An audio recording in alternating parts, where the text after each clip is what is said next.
Alright guys. Okay.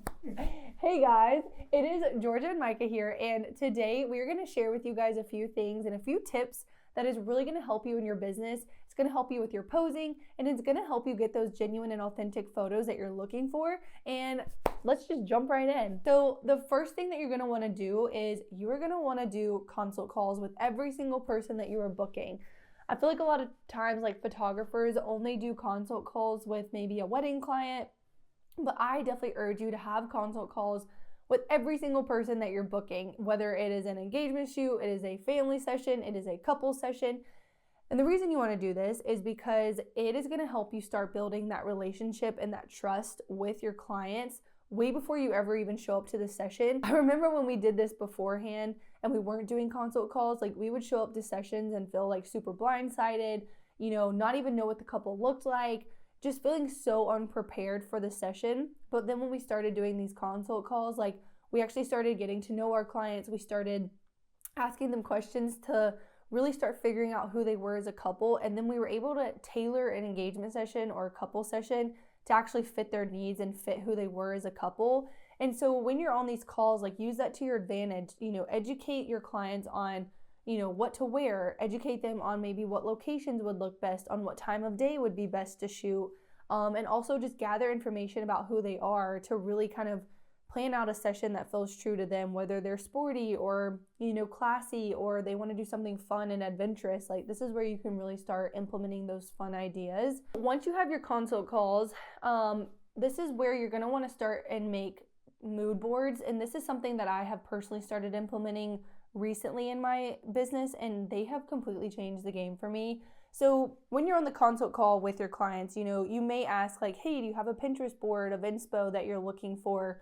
Or like, what's your vibe that you're looking for? And once you all nail down a vibe, you can kind of pull from that and make a mood board off of it. And so what I normally do is I use my iPad here and I will go to Pinterest. I will, pick out some images and then pull them all on a board. And I'm going to actually show you guys like the entire process of how I do that. Because I need to make one anyway for a wedding client that I have next week. But the mood board has been amazing because basically you're pulling all of like your images, your outfits, and then you're also the poses and prompts that you want to implement in your session all into one thing. And so it's nice because then you can kind of look at your mood board and it gives you such a clear vision of like when you're at the shoot of like what you're looking for. So we're going to do this together. I will talk you through kind of like my process of a mood board and just show you how it has helped so much when it comes to prepping for your session. First things first, I use GoodNotes in my iPad. So I'll make a new,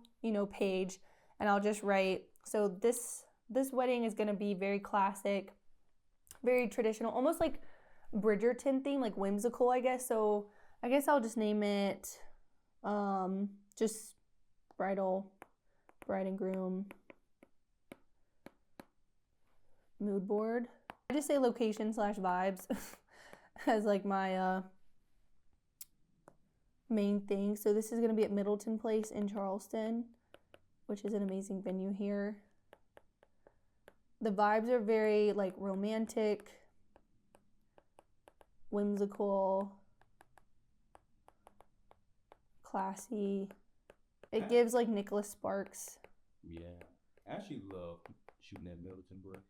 So those are like the vibes that we're going for with the wedding and like her portraits. So knowing that those are the vibes, now that I kind of know like, okay, I'm looking for those classy, I have these adjectives written down. And honestly, you could go to ChatGPT and get the adjectives if you're like, I have no idea. I will now go to Pinterest and I will use those adjectives to kind of type in what I'm looking for in Pinterest. So let's type in romantic, classy, whimsical photos. See if that comes up.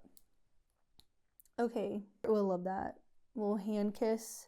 So like I said, once I find an image that I like, I just download it and it'll just save to my photos. I will just gather all of my images first from Pinterest before I go back to my mood board. And like a lot of times too, like whenever we're doing the mood board, it just really helps like find poses.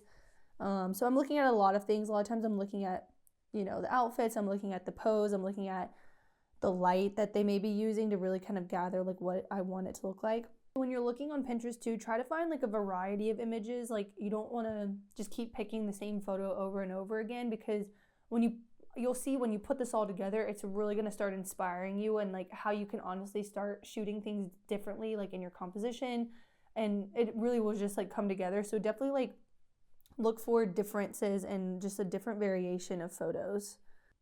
I'm like, I literally could use my own photos at Middleton because I've done all these poses. You should. Yeah. Oh, I can just go to my own Pinterest. Let's do that. One thing. Here we go. I found a good assortment of photos that I feel good about. So once I do that, I'll go back to my GoodNotes. And this is where I'm going to import all of my photos. So I literally will just make them and just put them all over here to the side, almost just like in a very random collage. Like there's no skill, or what am I saying? There's no No, like right or wrong. Yeah, wait, you're just putting them all down.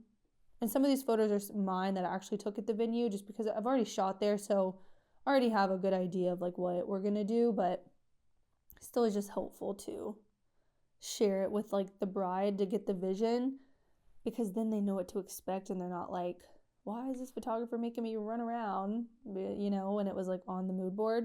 Now that I have all my photos exactly where, or just like all my photos imported on here, I will now like just kind of think through like a good process you could use is like looking at a photo and being like, like I wonder what that photographer said, or I wonder like what, you know, what was said to have that done. So here in this photo, you can see he's kissing the hand, and here I would think through like, okay, maybe like the photographer said, you know, walk and do a hand kiss. So that's going to be like one of the poses and prompts that I can write down. And again, these are just like suggestions and inspo, but you could be like, kissing hand.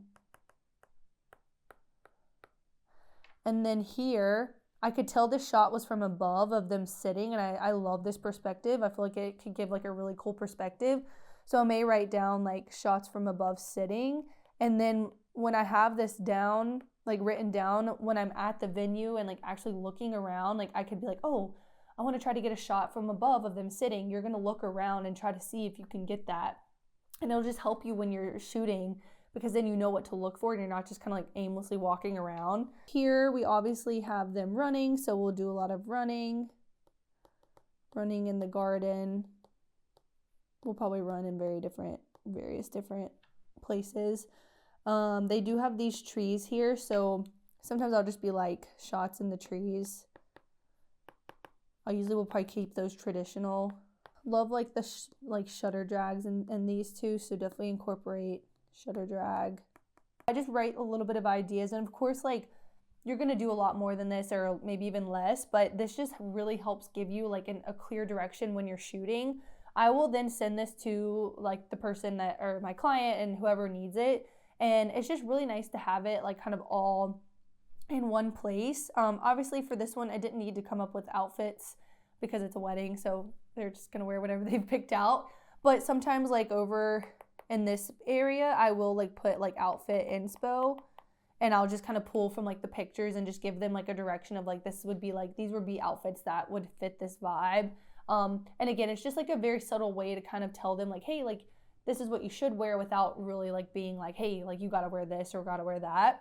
So yeah, this is my process of a mood board, and it has really changed the game. Sometimes we'll even refer to this during a shoot, like we'll just all pull it up and be like, oh, like let's try to remake this. And it can be really fun in a collaborative process, because then your clients feel so much more a part of the session, and it's just this beautiful collaboration, and really can just like set yourself up for success when you're shooting. So that is my mood board process. If you don't have an iPad, like you can just honestly do this by like pulling images on Pinterest and then maybe writing notes in your like phone, or writing it down on a piece of paper and maybe like sending them over like the Pinterest board, and then sending them over a notes of like, hey, like these are ideas and outfits that I think would fit. But I think it's just really nice when you're not only just giving them photos, but you're actually giving them like words to describe the feeling, outfits that, you know, help set the setting, maybe even locations that set the setting, and then poses and prompts that they can kind of look through and know what to expect when they get to the session. These are 2 things that I have been implementing in my business that has just like literally been so helpful. So comment below like if you do mood boards or like what your process of mood boards is. I'd love to like hear more of what people are doing, and love you guys.